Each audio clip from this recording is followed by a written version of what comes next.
जरा एक ऐसे वक्त के बारे में सोचिए जब किसी जीवित इंसान की खोपड़ी के अंदर सॉफ्ट टिश्यू को देखना नामुमकिन था।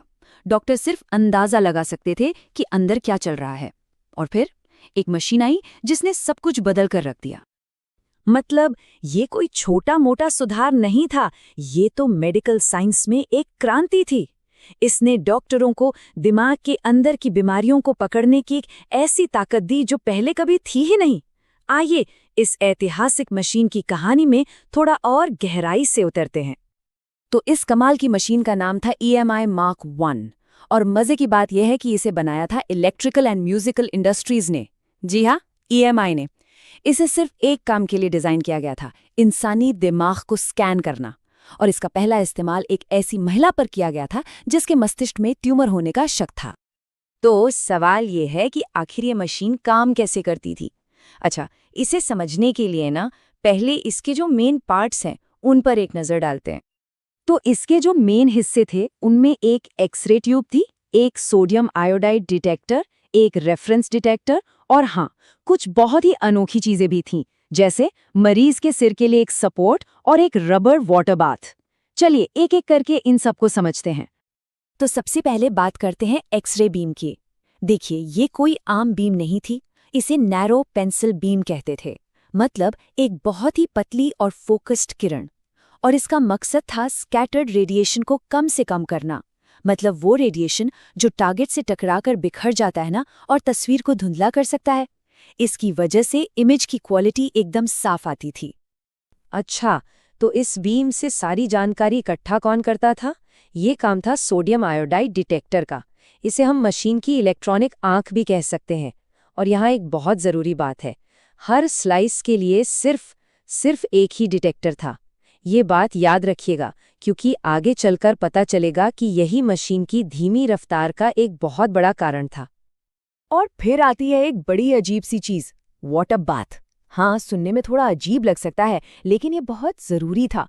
असल में मरीज के सिर को पानी से भरे एक रबर कैप में रखा जाता था। ऐसा इसलिए करते थे ताकि मशीन को स्कैन करने के लिए हर तरफ एक जैसा घनत्व मिले, जिससे इमेज बेहतर बन सके। तो अब जब हम इसके पार्ट्स जान गए हैं तो देखते हैं कि ये स्कैन करता कैसे था। इसकी पूरी प्रोसेस को ट्रांसलेट रोटेट कहा जाता था।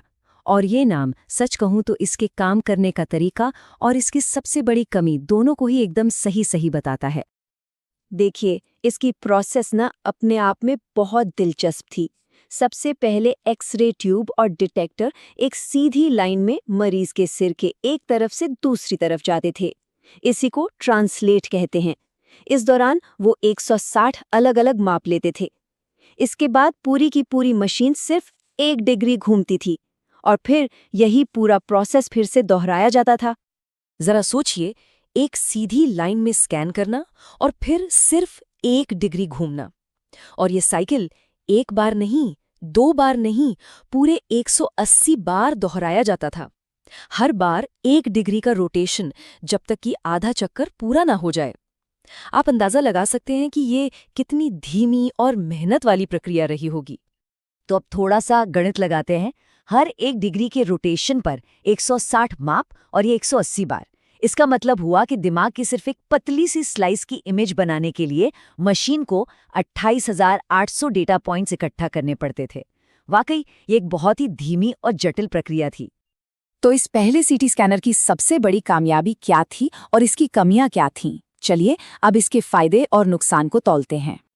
इसका सबसे बड़ा फायदा तो था वो पेंसिल बीम, जिसकी वजह से बिखरा हुआ रेडिएशन कम था और इमेज बहुत साफ थी। लेकिन नुकसान की लिस्ट काफ़ी लंबी थी।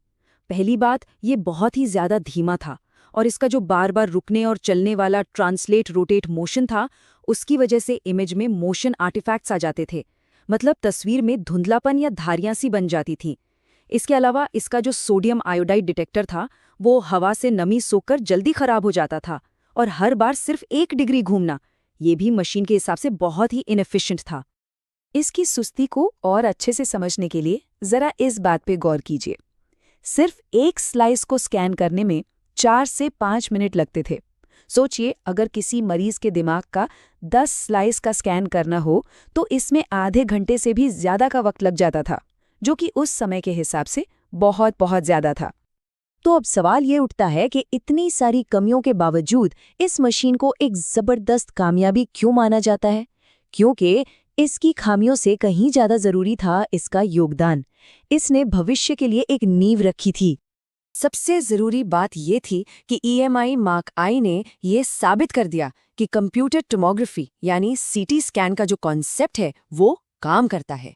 इसने दुनिया को दिखा दिया कि एक्सरे और कंप्यूटर की मदद से शरीर के अंदर की एकदम डिटेल्ड क्रॉस सेक्शनल इमेज बनाना मुमकिन है। ये समझिए कि ये आधुनिक मेडिकल इमेजिंग की सीढ़ी का पहला और सबसे जरूरी पायदान था। तो आखिर में ये सवाल हमें सोचने पर मजबूर करता है, अगर एक अकेली एक्सरे बीम इतनी क्रांतिकारी हो सकती है, भले ही वो कितनी भी धीमी क्यों न हो, तो जरा सोचिए अगर एक से ज्यादा बीम का इस्तेमाल किया जाता तो क्या होता? और बस यही वो सवाल था जिसने सीटी स्कैन की अगली पीढ़ी का रास्ता खोला।